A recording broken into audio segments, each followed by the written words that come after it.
Et à tous, merci à celles et à ceux qui sont avec nous ici en direct du festival Silver Echo de Cannes et merci à vous qui êtes à distance. J'ai le plaisir d'animer cette table ronde autour des mesures d'impact social.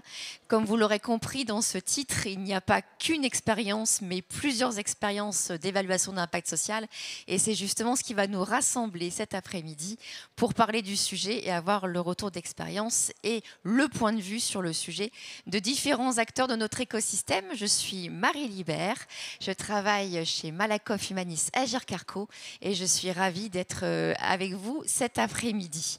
Avant de laisser la parole à nos invités, je vais avoir une petite minute de pédagogie, mais avant je vais vous poser encore une question.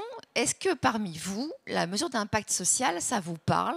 Est-ce qu'on peut faire comme ça au bras levé? Qui connaît la mesure d'impact social, qui s'est déjà lancé sur le sujet? Bon, je vois que c'est encore un sujet émergent. C'est bien, vous êtes au bon endroit, c'est parfait. En tout cas, on va pouvoir justement profiter de cette petite temps pédagogique, peut-être pour rappeler qu'effectivement, la mesure d'impact social, c'est effectivement de vérifier que nos dispositifs ont les changements escomptés auprès de nos bénéficiaires, plutôt avec une vision de durée. On est bien sur quelque chose, sur du temps long. On va vraiment évaluer l'impact que nos actions ont sur le long terme. Tout ça va nous permettre effectivement, merci beaucoup Frédéric, de pouvoir piloter notre action sociale, de prendre des décisions, de corriger ou d'arrêter ou de continuer une action. C'est vraiment un outil de la décision qui est très précieux. Et puis surtout, ça va nous permettre de mieux connaître nos bénéficiaires. On dit souvent qu'une bonne étude d'impact social, c'est 50% de questions autour des besoins de nos bénéficiaires. Et puis, ça va aussi nous permettre de nous faire connaître, notre action sociale, voire même d'avoir une action de plaidoyer. Et enfin, comment peut-on innover socialement si on n'évalue pas notre impact social? C'est bien toute la question et tout l'enjeu de la mesure d'impact social. À retenir en termes de critères pour l'évaluation d'impact social, ça c'est très simple, ça se retient très facilement. Efficacité, efficience, pertinence, pérennité, c'est bien l'idée de se poser plusieurs questions. Est-ce que notre action a du sens? Est-ce qu'elle est durable? Est-ce qu'elle est efficace au regard des enjeux financiers et des moyens humains qu'on y attribue? Et enfin, est-ce qu'elle est efficiente, efficace? Donc, est-ce qu'on contribue bien aux objectifs qu'on s'est fixés? Donc, une fois qu'on s'est dit tout ça, en fait, ça ressemble à quoi de faire une mesure d'impact social? C'est bien évidemment de trouver la bonne méthode. La méthode, il y en a plusieurs. Un chiffre, 98 méthodes, donc il vaut mieux se faire accompagner. Après, on va effectivement se baser sur des référentiels, poser des questions aux bénéficiaires ou à leur entourage. On ne peut pas toujours interroger le bénéficiaire final. En tirer des analyses et enfin des plans d'action dans un objectif d'amélioration continue. J'en ai fini avec cette petite minute pédagogique et je passe tout de suite la parole à nos invités qui vont déjà se présenter brièvement sur ce premier tour de table. Frédéric, c'est à toi. Vous m'avez déjà croisé tout à l'heure, donc je n'ai pas changé depuis tout à l'heure. Frédéric Decherf, je suis directrice de l'action sociale à l'Agirc Arrco. Moi aussi, j'étais déjà là, mais ce n'était peut-être pas les mêmes en face. Donc moi, je suis Marie Trélucan et je suis la fondatrice d'Unicité, l'association qui a inspiré le lancement du service civique des jeunes et de la mobilisation service civique solidarité senior avec vous toutes et tous de l'Agirc Arrco. Bonjour à tout le monde, Stéphane Sauvé, je suis le fondateur et délégué général de l'association Les Audacieuses et les Audacieux, dont vous avez peut-être vu des apparitions hier soir. Nous nous occupons de résoudre la problématique d'isolement social renforcé des seniors sans soutien familial et notamment les personnes LGBTQIA+, et des personnes vivant avec le VIH.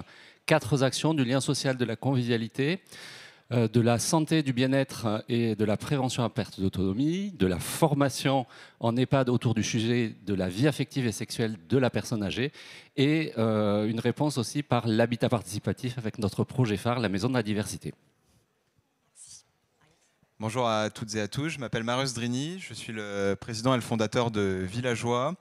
Villageois, c'est une entreprise de l'économie sociale et solidaire qui agit dans les tout petits villages de France où il n'y a plus trop d'activités et plus trop de commerce.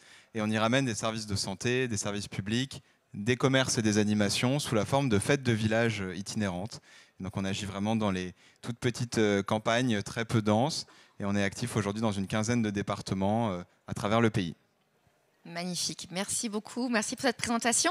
Une première question à toi Frédéric, où en êtes-vous du côté de l'Agir Carco et comment vous êtes emparé du sujet de la mesure d'impact social? Alors, l'Agir Carco, on est positionné là, mais pour vous redire en 2 mots, on parle du régime de l'Agir Carco et ce régime, il est composé de la fédération et des caisses de retraite complémentaires dont vous avez à ma gauche une digne représentante.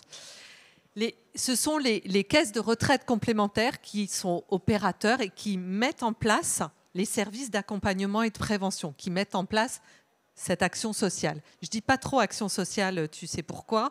Je ne parle pas trop d'action sociale parce que, pardon, je fais une toute petite digression, mais quand je vais à des rendez-vous où on cause retraite et que je cause action sociale, que je causais action sociale il y a quelques années, on me disait, mais enfin, moi, je n'ai pas besoin d'action sociale, je paye des impôts, où est le problème? Ok, donc j'ai dit, attendez, on va reprendre action sociale, c'est un terme générique et ce qu'on propose, c'est des services d'accompagnement et de prévention pour les actifs et pour les retraités. Pardon pour cette parenthèse. Je reviens à mes moutons.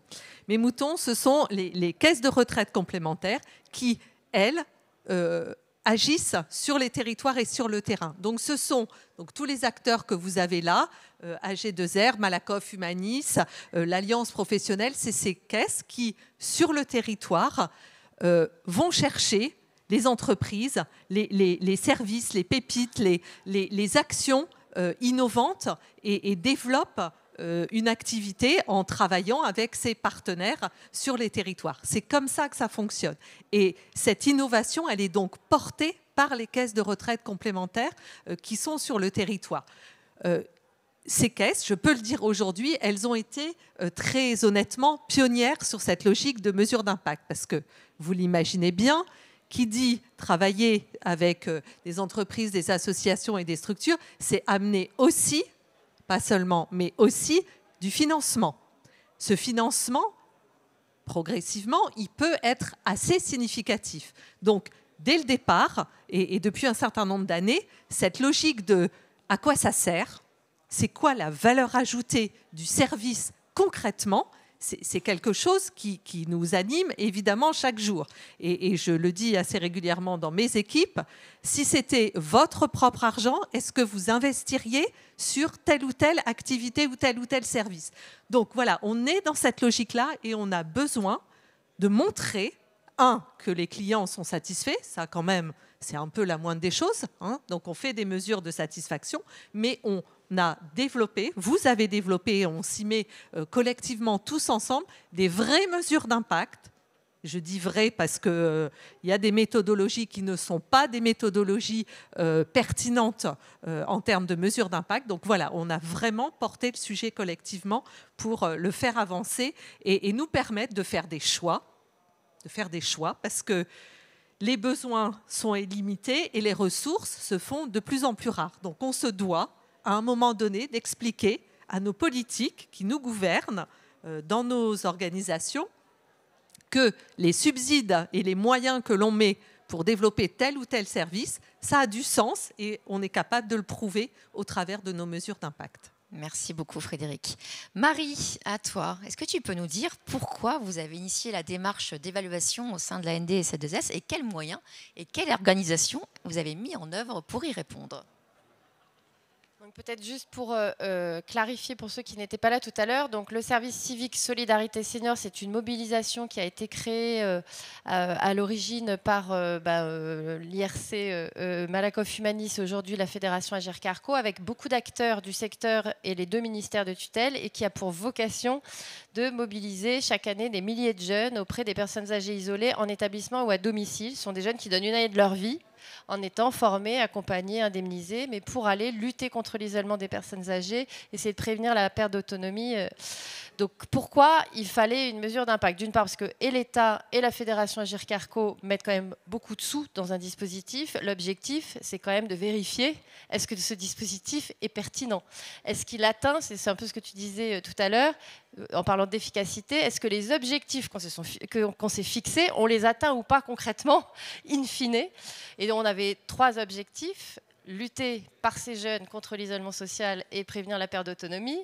Deuxièmement, favoriser les liens intergénérationnels. Est-ce que, oui ou non, ça change le regard des jeunes sur les vieux et des vieux sur les jeunes, par exemple? Est-ce qu'on crée de la solidarité qui n'existait pas? Et troisièmement, faire découvrir un secteur qui manque de bras, qui est peu attractif à des jeunes qui potentiellement pourraient être des futurs recrues au-delà de leur engagement de 8 mois. Ça, c'était les 3 objectifs. Après, on pourrait en avoir 15 000 autres. Donc, il fallait qu'on vérifie est-ce que c'est pertinent, est-ce que ça marche.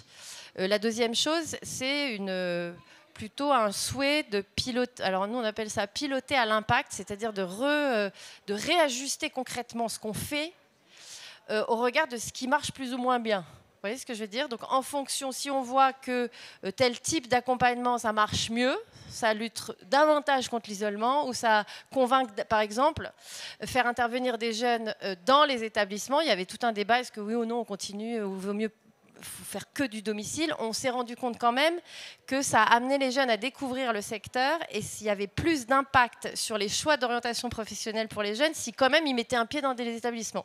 C'est un exemple. Donc on a quand même décidé de garder des interventions de jeunes en établissement pour maximiser l'impact. Je sais pas comment donc piloter à l'impact et un peu réorienter en fonction de ce qui marche et ce qui ne marche pas. Bon, voilà. Et comment on fait? C'était dans les questions, ça. Comment on fait? Donc déjà, on s'est fait accompagner, effectivement. On s'est fait accompagner, nous, par le laboratoire évaluation et mesure d'impact de l'ESSEC. Et on a internalisé, on a une personne à temps plein qui a été formée, qui est spécialiste sur ces questions, qui, par ailleurs, est en charge de s'assurer qu'on a tout le reporting, qu'on délivre les données nécessaires à l'évaluation. Donc c'est un accompagnement méthodologique et quand même des moyens humains. Pour réaliser, ça prend un peu de temps et un peu de méthode, quoi. Et ensuite, on a un questionnaire pour les jeunes et pour les seniors en début d'accompagnement, un questionnaire à la fin des 8 mois d'engagement de chaque jeune, et un questionnaire une année plus tard pour vérifier la durabilité de l'impact. Est-ce que ce qui se déclare après 8 mois, finalement, ça dure au-delà de la présence du jeune? Donc 3 questionnaires avec des enquêtes quanti. Donc on a consulté, par exemple l'année dernière, il y avait 100 000 personnes âgées touchées. Alors on n'a pas pu demander aux 100 000 personnes âgées, mais on a touché le plus possible. On a eu 1000 retours de personnes âgées, 1000 retours de jeunes. On va y avoir un seuil qui permet d'avoir des données fiables. Et si c'est 10 retours, ça c'est pas scientifiquement valable. Donc il faut quand même un certain nombre de retours. Donc 1000 retours sur chaque partie prenante, les jeunes et les personnes âgées. Puis on fait des entretiens qualitatifs, c'est-à-dire là c'est plus des experts qui viennent interroger en étant neutre, pas relativement, et les personnes âgées, les professionnels, les familles, pour essayer de creuser un peu les impacts. Donc amener un peu de finesse, voilà, dans les données quanti. Quoi vous dire d'autre? Et ensuite, il y a une analyse, évidemment, en utilisant tous les indicateurs qui nous intéressent. Par exemple, est-ce qu'il y a une différence entre les jeunes qui interviennent à domicile ou en établissement, ou selon l'âge des personnes âgées, par exemple, ou selon le profil des jeunes, ou les territoires, ou est-ce que, par exemple, s'ils interviennent 2 fois, s'ils vont rendre visite aux personnes 1 fois par semaine, 2 fois par semaine, ou 1 fois par mois, est-ce que l'impact est différent à la sortie? Et du coup, on fait des analyses comme ça pour justement piloter à l'impact. Si on voit que c'est très différent, il y a vraiment beaucoup plus d'impact s'ils interviennent. C'est ce qu'on a constaté. Bon, on reviendra peut-être sur les résultats après, mais je vous dévoilerai les résultats plus tard.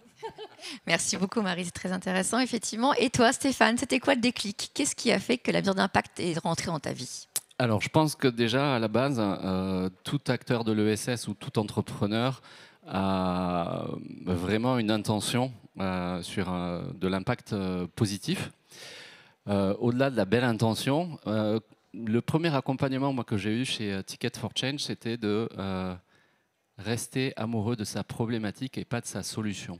Ça m'a marqué parce que l'intention qu'il y a derrière, c'est de résoudre un problème. mais comment on le résout et est-ce qu'on le résout vraiment? Et il y a une dimension de l'ego du porteur de projet qui peut s'en mêler. Donc pourquoi je me suis lancé? C'est véritablement pour vérifier avec honnêteté et lucidité que les solutions qu'on propose vont résoudre la problématique identifiée, et ce de manière durable. Au départ, on peut faire un strict minimum en termes de satisfaction. Satisfaction à chaud, mais j'ai envie de dire c'est le minimum syndical. Et aujourd'hui, la mesure d'impact, surtout quand on est entrepreneur et qu'on n'a pas beaucoup de ressources, la modéliser, ça fait aussi du bien pour pouvoir s'améliorer et faire de l'amélioration continue. C'est un peu ce que tu disais aussi.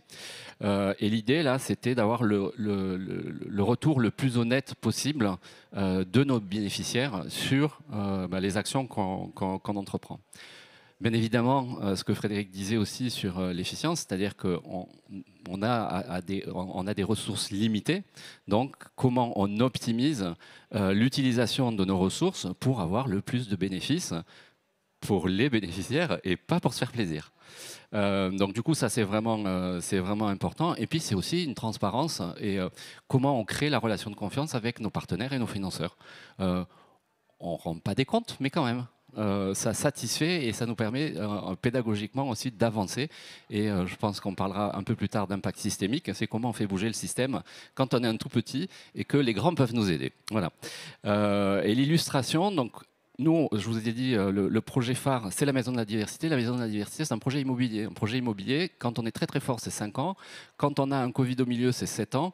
Et avant de mesurer l'impact de ces dispositifs, on a dit, on fait plein de choses chez les audacieux. On a pu le constater des fois. Bon, l'impact, ça se mesure, mais des fois, ça s'observe.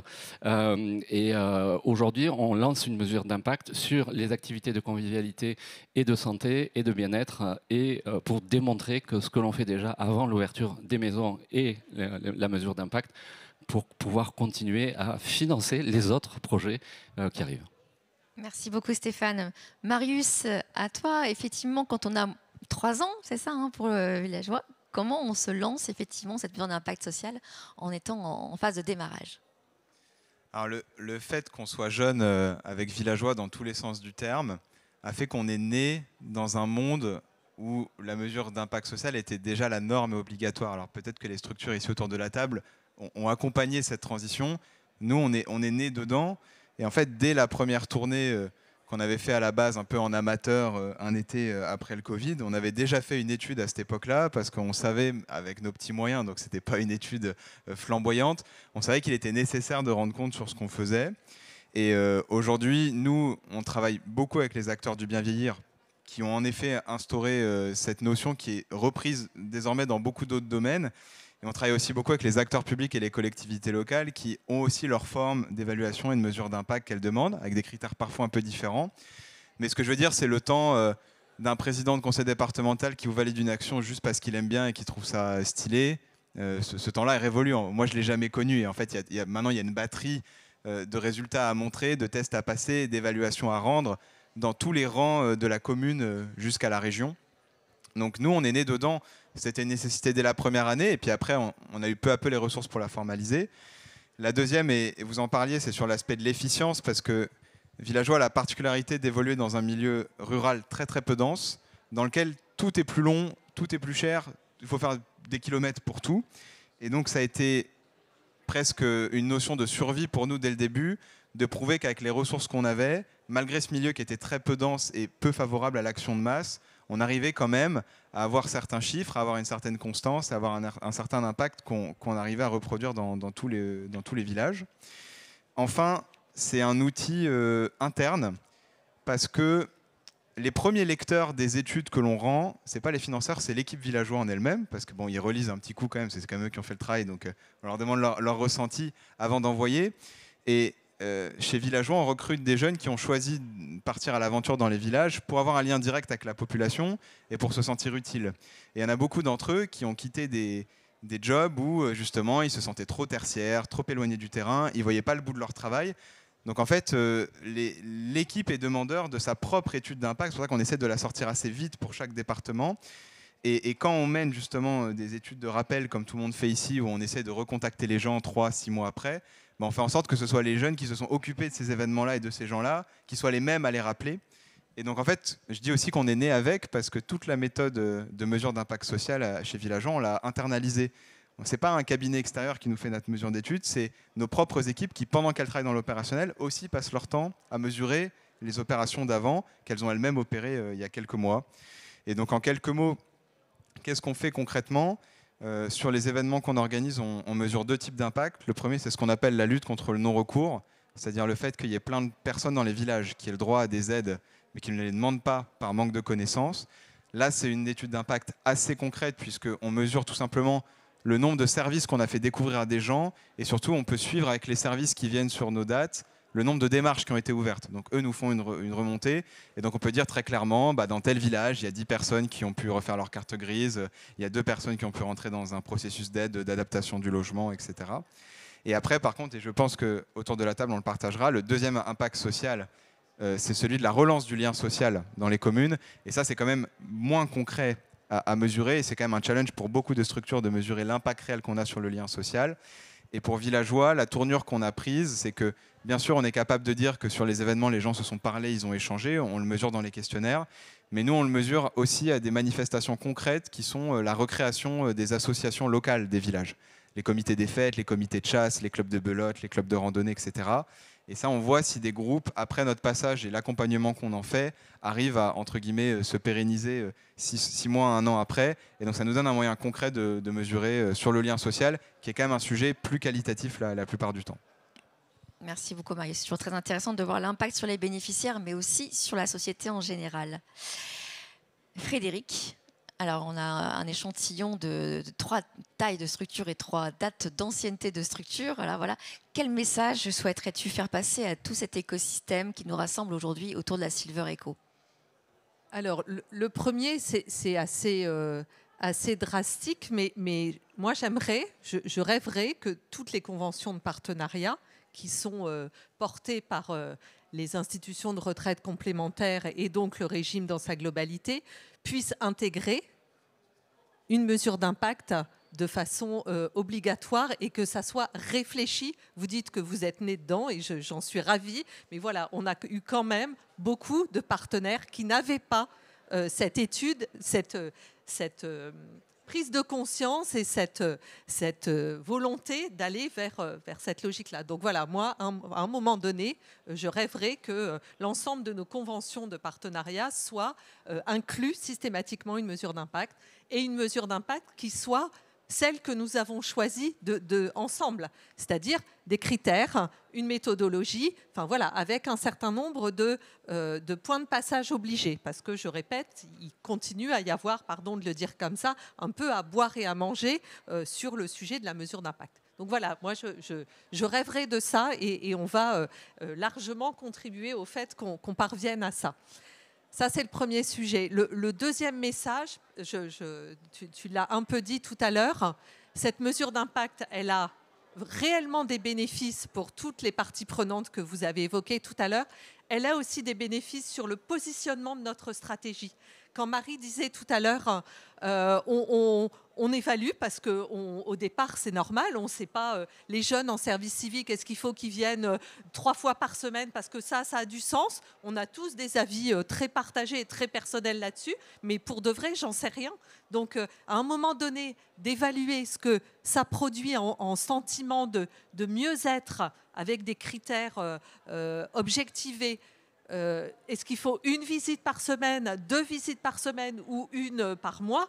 Très honnêtement, nous, ça nous aide pour se dire, et c'est ce qui s'est passé suite à la mesure d'impact, se dire qu'en fait, il n'y avait pas de plus-value, de bénéfices supplémentaires de mieux-être avec 2 passages de jeunes par semaine. On a dit banco, on met qu'un seul passage et ça nous permet de démultiplier le nombre de personnes accompagnées à domicile. Donc très concrètement, on a là un outil qui permet de réorienter des stratégies qui étaient conçues un peu dans un bocal au départ et qui n'étaient pas obligatoirement reliées à la réalité de terrain. Donc voilà, très concrètement, en termes de stratégie, d'abord évidemment d'usage, pardon pour le terme, mais d'usage et de repositionnement du service, c'est extrêmement puissant. Super, merci beaucoup. Marie, je rebondis justement sur les propos de Frédéric. À quoi ça vous sert? À qui ça vous sert en interne dans une entreprise de votre taille? Et est-ce que tu pourrais justement nous donner quelques données qui illustrent les impacts de C2S? Alors, on n'est pas on est une entreprise associative. On n'est pas une entreprise commerciale. Effectivement, nous avons, en tout cas, il y a eu pas mal d'exemples déjà, mais d'abord évaluer l'impact sur les seniors, puisque quand même notre objectif, c'est de changer la vie, de permettre le vieillir heureux, et de changer la vie, de lutter évidemment contre l'isolement et d'essayer de prévenir la perte d'autonomie par les jeunes et leur envie d'engagement. Donc on a d'abord évalué ça auprès des personnes âgées. On a quand même voulu évaluer l'impact sur les jeunes. Et il se trouve, et ça on l'a fait qu'en 3e année, pour ne rien vous cacher, qu'on s'est rendu compte a posteriori qu'il y avait aussi, enfin on s'en doutait, mais ce n'était pas notre priorité, il y avait un impact aussi sur les professionnels et sur les établissements dans lesquels les jeunes intervenaient. Donc on a rajouté une 3e partie prenante, entre guillemets, qui était les professionnels dans les établissements. Sur les 2 principales, j'ai demandé qu'on m'en relève quelques-unes qui étaient quand même assez significatives, donc je les partage. Au-delà des chiffres macro, ce qu'on appelle les réalisations, dans les structures de l'économie sociale, on est très fort, enfin quoique, pour donner nos nombres de personnes âgées touchées. 340 000 personnes âgées touchées. Donc des chiffres, quoi. Ou 16 000 jeunes mobilisés. Mais est-ce que ça a changé la vie des jeunes et des vieux? Ça, on ne sait pas trop. Donc il faut aller plus loin, que c'est important de chiffrer, mais c'est quand même important d'aller plus loin. Donc quand on allait plus loin, il y avait 3 données que j'ai trouvées particulièrement utiles. L'une, 70% sur les seniors, 70% des seniors se sentent utiles auprès des jeunes, qui était complètement contre-intuitif, puisque nous, c'est des jeunes qui veulent être utiles auprès des seniors. Mais on avait un sujet que tous les diagnostics faits sur le vieillir heureux montraient qu'un des éléments pour une personne âgée de vieillir heureuse, c'est de continuer à se sentir utile, même si on n'est plus dans le monde professionnel. Et donc ça, on l'a évalué de ce fait, et on a constaté que oui, en fait, le fait d'être finalement en interaction avec des jeunes et de partager des expériences, ça a développé leur sentiment d'utilité. Idem, et en termes de prévention de la perte d'autonomie, c'était majeur. On s'est rendu compte que l'interaction avec les jeunes amenait les personnes à démultiplier leurs relations avec le reste de leur entourage, ou à retrouver goût, on va dire, au lien avec leur famille, avec leurs amis, avec des gens avec qui ils avaient coupé. Et en fait, le fait d'avoir une interaction avec des jeunes, des débouchés, alors ils ont appelé ça, ils ont renforcé leur lien avec leur réseau de sociabilité depuis l'intervention des jeunes. Idem, donc voilà, on a un peu fléché, si vous voulez, les analyses sur ce qui nous paraissait important en termes de prévention de la perte d'autonomie, de lutte contre l'isolement et d'effets durables sur les personnes, puisque les jeunes ne sont là que de passage. Idem, les personnes âgées ont augmenté leur taux de leur fréquence de sortie de leur domicile, quand ils sont à domicile, ou de leur résidence, quand ils sont en résidence autonomie, pas en EHPAD évidemment, enfin ça se fait avec les professionnels, eh bien le fait qu'il y ait des jeunes, ça leur a redonné confiance en eux et ils ont développé leur fréquence de sortie, ce qui est très important, parce que ça veut dire que si les jeunes partent, ils vont continuer à avoir gagné des habitudes de mobilité, ce qui est essentiel, on le sait tous, en prévention de la perte d'autonomie. Donc ça, c'était les 3 focus qui nous ont confortés dans le fait que finalement le dispositif répondait bien aux objectifs qu'on s'était fixés, ce qui est quand même rassurant. Mais si ça y répondait pas, il aurait fallu complètement réajuster la chose. Sur les jeunes, j'ai déjà évoqué, ou je ne sais plus quand est-ce que je l'ai évoqué, donc je ne sais pas si c'est dans cette table ronde, mais on a quand même évalué combien de jeunes, au-delà du changement de regard sur les personnes âgées, qui est radical, on a plus de 70% des jeunes et vice-versa qui changent de regard sur la personne âgée et vice-versa des personnes âgées sur les jeunes, qui est quand même très très important dans une société qui est construite systémiquement sur la solidarité intergénérationnelle. Les paiements retraite, on est un système... bon bref, je ne vais pas faire le cours, mais c'est quand même hyper important d'y croire, sinon il y a un problème. Donc ça, c'est confirmé. Ça change le regard des jeunes et des générations les unes sur les autres. Et 40% des jeunes, à l'issue de 8 mois d'engagement auprès des personnes âgées, ont envie de travailler dans le secteur. ce qui est quand même une bonne nouvelle, puisqu'on a quand même un problème d'attractivité dans ce secteur, d'idées reçues aussi de la part des jeunes. Donc ça me paraissait hyper important. Après, on a fait un travail, mais il y a débat sur la méthode, sur tous ces indicateurs d'impact. Est-ce qu'il y a moyen de chiffrer la valeur économique, entre guillemets, la valeur argent, de tous ces impacts? C'est très compliqué, donc c'est vrai qu'il y a des débats sur les méthodes, mais on en a utilisé une parce qu'il fallait bien utiliser une méthode pour essayer de tester. Et on a comparé la valeur de tous ces impacts, s'il fallait payer le service pour produire le même impact, avec ce que mettent et l'État et la GIRC-ARCO dedans pour nous rassurer nous-mêmes collectivement, est-ce que c'est un bon investissement ou pas. Et effectivement, ça arrivait à 1 euro investi, je crois, générer 8,5 euros d'impact pour la société. Donc bon, on ne va pas rentrer dans tous ces trucs, mais ça peut être intéressant d'aller jusque-là pour aussi vérifier la pertinence d'investissements financiers dans certains programmes. L'impact social par la preuve, mais aussi par la valeur. C'est un beau sujet que vous portez effectivement dans votre organisation. Stéphane, à ton tour, est-ce que tu peux nous dire, toi, à quoi ça te sert aujourd'hui et à quoi ça te servira demain, tout ce que tu as mis en place aujourd'hui sur la partie évaluation d'impact social? Alors avant de répondre à ta question, je vais rebondir sur les propos de Frédéric parce que votre vœu est exaucé, en tout cas chez les audacieux. Dans chaque convention, on a de la mesure d'impact social. Et ce que j'aime bien, c'est par contre qu'il faille qu'on puisse co-construire cette mesure d'impact social pour qu'elle soit adaptée aussi aux porteurs de projets et que ça ne soit pas de la mesure d'impact. Voilà. Autre propos, pour moi, à quoi ça sert aussi, c'est vraiment un outil de pilotage stratégique. C'est-à-dire, on parlait d'efficience, nos ressources, et de se dire, ça, en fait, ça n'a pas d'impact. Pourquoi on s'acharne sur un truc alors qu'on pense que c'est peut-être super, mais non, il faut savoir aussi renoncer. Et ça, la mesure d'impact nous le donne. Après, ce que je disais tout à l'heure aussi, c'est qu'avec les partenaires, c'est un outil d'amélioration continue, de dialogue et de pédagogie avec les parties prenantes et toute la chaîne d'innovation sociale. Ça nous permet de communiquer et de fidéliser et d'améliorer la satisfaction de nos bénéficiaires, d'en recruter de nouveaux. Même chose avec les partenaires, et ça nous permet aussi de démontrer que ce que l'on fait a véritablement un impact sur le long terme. Dernier point qui pour le projet que nous portons est important en termes d'impact, c'est qu'en fait, chez les audacieuses et les audacieux, on a un public de seniors invisibles.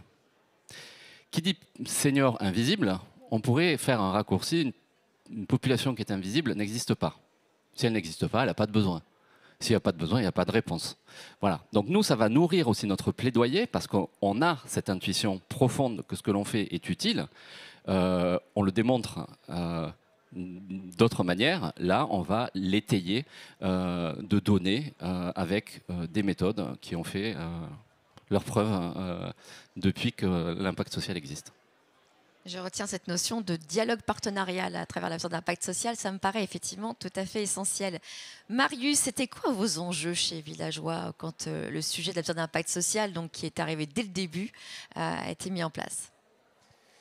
L'enjeu, comme j'en ai parlé, sur l'organisation en général, la mesure d'impact social, c'est au final quelle trace on laisse à la société, quelle trace on laisse dans les lieux par lesquels on passe, et quelle trace on laisse dans la vie des gens qu'on a pu fréquenter, dans la vie des bénéficiaires. Alors dit comme ça, c'est une question très présomptueuse, mais comme l'a dit chacun, déjà si on peut changer un petit peu, soit beaucoup sur un peu de personnes, soit un petit peu sur beaucoup de personnes, il faut s'en satisfaire. Donc l'organisation de Villageois suit ce principe parce que ce qui nous motive à travailler, c'est l'impression concrète qu'on a cet impact-là. Après, pour parler vraiment techniquement et aussi un peu pour parler de comment on fonctionne en interne dans cette nouvelle génération d'organisation, nous, donc, notre métier, c'est d'organiser des fêtes de village pour aller toucher les retraités isolés qui sortent plus trop de chez eux et qui peuvent plus trop prendre leur voiture. Et c'est notamment les faire sortir grâce à une programmation assez festive et conviviale, avec à boire, à manger, les comités des fêtes, les assos. et profiter le fait que ces retraités sortent de chez eux pour les faire interagir avec des services sur lesquels ils sont en situation de non-recours. Par exemple, les plateformes de répit pour les aidants, les maisons France Service avec les démarches retraite et CEPAM, les conseillers numériques ou encore l'adaptation du logement. Et donc, on avait deux, comme j'ai décrit tout à l'heure, impacts sociaux très concrets à mesurer. Et par exemple, au début, on disait oui, donc on met en relation des services et des habitants. Le propos était assez vague et après, il a fallu se dire, c'est ça aussi la mesure d'impact, c'est aller en profondeur. Concrètement, par quel chiffre on le traduit, par quel indicateur on le traduit. Et nous, on s'est rendu compte qu'il y avait quand même beaucoup de personnes qui faisaient le tour des stands et des services, des différents services, mais une personne n'a pas besoin de tous les services à un instant T. Par exemple, une déclaration d'impôt ou un changement de situation retraite, ça intervient peut-être 1 ou 2 fois dans une année. Et donc la question était comment on arrive à distinguer de manière assez granulaire les gens qui font juste le tour des stands et les gens pour qui ça va changer entre guillemets la vie, pour lesquels il va y avoir des démarches, etc. Et donc ce qu'on a fait, c'est qu'on a eu une démarche partenariale assez forte avec tous les services qui interviennent chez nous, donc les maisons France Service, les CARSAT, les MSA, etc., en demandant aux agents qui viennent intervenir sur les événements d'être très rigoureux dans la notation de la nature des interactions qu'ils ont avec tous les gens qui passent. Donc si vous tenez un stand chez Villageois, par exemple de bilan de forme, et que vous passez avec juste une personne qui s'informe et vous lui donnez un flyer, on appelle ça une interaction de niveau 1.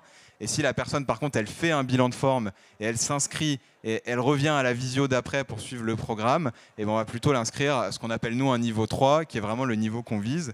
Et donc maintenant, à nos financeurs, on est capable de dire, bon certes, il y a 50, 100 personnes qui sont venues aujourd'hui, mais en vérité, il y a eu vraiment 20 ou 30 dossiers d'ouverts concrètement. Et ça, je dis ces nouvelles générations parce que ce qui m'a étonné, c'est que les services, parfois des services très institutionnels comme la CAF, comme certaines préfectures, la gendarmerie, ils avaient eux-mêmes pas trop de système de remontée. Donc on a dû leur dire, s'il vous plaît, pour nous, est-ce que vous pouvez noter les gens que vous voyez? Donc on a aussi pu partager cette mesure d'impact avec beaucoup de partenaires. Et ça leur a servi à montrer que le déplacement en ruralité était rentable et intéressant, parce que le sujet, quand on va à la campagne, comme j'ai dit tout à l'heure, c'est qu'on ne voit pas beaucoup de monde, et nous, on arrivait à avoir suffisamment de monde pour que ce soit intéressant. Donc en fait, ça a aidé à crédibiliser la démarche. Alors auprès des financeurs, tout le monde l'a dit, mais en fait auprès de l'ensemble de l'écosystème, des élus, et même des gens qui viennent tenir des stands, qui eux-mêmes ont répercuté un peu cette méthode. Enfin, comme je l'ai dit, c'était aussi un moyen en interne de motiver les troupes et de les concerner. Et en fait, maintenant, c'est un critère. Quand vous recrutez notamment une population assez jeune, 25 ans, il n'est pas rare en entretien d'embauche d'avoir la question, est-ce que vous faites une mesure d'impact? Ou au moins, est-ce qu'on a un retour? Et ils ne le disent pas forcément comme ça, mais ils le disent en mode, non mais est-ce que j'aurai des chiffres sur mon travail? Est-ce qu'on a un rapport à la fin d'année qui montre qu'on respecte, etc., etc. Et donc c'est aussi une demande de la nouvelle génération. Et je trouve que c'est plutôt positif pour comment ça va évoluer. C'est très rassurant, effectivement. J'aime beaucoup, effectivement, cette idée qu'on doit s'aligner sur des objectifs communs quand on mène des actions. Et on en parlera tout à l'heure sur la partie coopération. On va arriver à la fin de cette table ronde et je vais donc vous demander, chacun à votre tour, est-ce que vous auriez un conseil, ou peut-être deux pour ceux qui en auraient peut-être deux, à donner à l'écosystème sur le sujet de la mesure d'impact social? Frédéric. Alors, peut-être pour dédramatiser un peu, on n'est pas sur une méthodologie inaccessible, loin s'en faut. Voilà, je voudrais un peu rendre simple et accessible. Pour ça, vous avez des interlocuteurs en tant qu'entrepreneurs, vous avez des interlocuteurs dans les caisses de retraite qui peuvent vous partager la méthodologie, les approches, les critères, ce sur quoi on est particulièrement vigilant pour vous aider à ce qu'on s'approprie ensemble le même langage. Donc voilà, n'hésitez pas, je pense que c'est important qu'on se mette aussi au même niveau et qu'on puisse partager le même niveau d'information. On n'est pas dans une ligne de conduite uniforme, standardisée, etc. On n'est pas du tout dans cette logique-là. On essaie de s'adapter aussi aux différents services, à la taille des projets, à la taille des partenaires, à leur assise financière, etc. Donc voilà, on s'adapte, même si on est assez volontariste sur le fait d'avoir une méthodologie et des outils partagés. Donc voilà, c'est possible. Ne soyez pas frileux par rapport à cette approche. On est en capacité de vous accompagner et vraiment, il faut le faire. Vous n'êtes pas seul. Merci beaucoup, Frédéric. Marie, un conseil à nos amis qui nous regardent. Je regarde, j'en ai 2, mais c'est pas la même cible. C'est bien que t'en as 2, alors vas-y, fonce. Non, mais j'ai un conseil pour les structures qui est tout basique, c'est qu'en fait, il faut absolument le faire. Parce qu'en fait, ce qu'il dit indirectement, on est dans la mesure d'impact social, on n'est pas sur le retour financier sur investissement, qui est par ailleurs dans le secteur privé sans doute nécessaire pour des investisseurs. Mais là, ce qui fait la motivation des salariés, des bénévoles, de nous tous, c'est d'avoir de l'impact. Sinon, on ne sait même pas pourquoi on est là. Donc, on n'a pas le choix. Un, c'est fédérateur. Deux, de toute manière, les financeurs, que ce soit les GERCARCO et les membres de la GERCARCO, ou globalement les bailleurs publics, ou maintenant, de toute manière, tout le monde va demander la mesure d'impact. Donc, vous n'avez pas le choix, pour être sûr que vous êtes sur la bonne voie, 2, pour fédérer les gens qui se mobilisent pour votre cause, et puis 3, parce que c'est une demande de plus en plus ferme de tous les financeurs, qu'ils soient publics ou privés, donc je pense qu'il faut absolument y aller. Mais mon conseil, ou je ne sais quoi, c'est plus pour du coup en face, les bailleurs, c'est qu'il faut prendre conscience que ça demande du temps humain, et ça demande de la méthodologie que les structures n'ont pas, ou n'ont pas forcément. Et donc, il faut être conscient qu'on ne peut pas, avoir 15 000 bailleurs qui demandent 15 000 mesures d'impact différentes, parce que sinon, on ne fait plus que ça et on ne sait même plus ce qu'on mesure. Non, mais je suis très basique, mais... Et donc, il faut quand même se parler entre bailleurs ou quelque chose pour arriver à se mettre d'accord sur le fait qu'il faut plutôt suivre quels sont les objectifs spécifiques du projet, et on mesure l'atteinte de ces objectifs-là, plutôt que vouloir mesurer autre chose. Et il faut quand même donner les moyens de pouvoir faire l'évaluation. Ce que fait la GERCARCO pour le dispositif Service Civique Solidarité Senior, mais c'était quand même un choix de mettre les moyens, qui ne sont pas dans l'ensemble du dispositif, c'est pas énormissime, mais c'est quand même une partie des moyens. Et j'en profite pour remercier les gens qui, sur le terrain, passent du temps à questionner, les jeunes, les personnes âgées, les professionnels dans les structures. C'est du temps qui passe pour la cause collective. Et donc, voilà, ça demande du temps, et prenez-le en compte. Je pense que Stéphane, ça va exactement rejoindre ce que tu voulais donner comme propos dans la continuité. Effectivement, c'est ne pas avoir peur du temps que ça peut, nécessiter, parce que forcément, il y a une préparation, il y a la collecte, il y a l'analyse et il y a la communication. Et comme je vais profiter aussi, Marie, pour te remercier aussi, puisque l'accompagnement que Malakoff nous offre sur ce sujet-là, il est précieux, puisqu'on n'est que 2 salariés, donc forcément, on fait des choix. Et vraiment, donc, le conseil, c'est n'ayez pas peur, même si on ne se sent pas légitime, ou qu'on dit on ne va pas avoir le temps, oh là là, c'est trop compliqué. Non, c'est pas trop compliqué. Il faut se poser un peu, oui, il faut s'asseoir, être accompagné, et après, ça vous fera gagner du temps. Très bon conseil, merci beaucoup. Marius, un conseil pour ceux qui veulent se lancer. Moi, je partage tout ce qui a été dit précédemment, notamment sur l'aspect du temps. J'en aurais peut-être 2 petites déclinaisons. La première, c'est en effet, il faut se faire accompagner. Et moi aussi, je remercie Malakoff Manis qui, du coup, nous a aussi accompagnés là-dedans, mais notamment parce que se faire accompagner, c'est nous montrer les structures qui peuvent nous aider à donner la méthode. Mais se faire accompagner, c'est surtout demander très clairement aux bailleurs qu'est-ce que vous voulez. Et le rôle du porteur de projet, c'est de faire l'interface entre ce que le terrain ressort et le référentiel du financeur. Et ça, c'est peut-être pour moi la partie la plus importante et la plus préliminaire à ensuite mettre en place la mesure d'impact. Et donc, c'est important d'avoir un bon dialogue avec les financeurs. Comme on dit, il y a la loi, il y a l'esprit de la loi. Et donc, il faut demander aux financeurs, bon là, vous voulez tel chiffre, mais pourquoi vous voulez tel chiffre? C'est quoi à la fin, vous, le rapport que vous allez faire? Comment il va remonter, etc. Et la deuxième, c'est que du coup, ce qui est génial avec la mesure d'impact social, c'est qu'elle a amené une certaine rigueur chiffrée, avec des intervalles de confiance, un peu scientifique. Alors, il y en a qui s'approchent de la rigueur scientifique, nous, peut-être qu'on n'y est pas encore, mais c'est encore sur la route. Mais du coup, on a tendance maintenant à être très centré sur les indicateurs clés, sur les chiffres. Mais moi, je pense qu'il ne faut pas oublier de mettre un peu aussi d'histoire et de mettre un peu de témoignages. C'est vrai qu'on a tendance à avoir des rapports qu'on envoie, nous, on a la tête dans le technique, en mode voilà les critères. Mais il faut toujours aussi garder nos racines associatives ou d'économie sociale et solidaire, ou aussi, pour illustrer en termes de vision l'impact qu'on a, raconter toujours les 3 ou 4 histoires, les anecdotes qu'on a eues sur le terrain qui illustrent le chiffre. Et ça, avec Villageois, au début, on avait beaucoup démarré sur les chiffres, on a un peu sous-estimé cet aspect, donc c'est un retour d'expérience que j'ai. Merci beaucoup.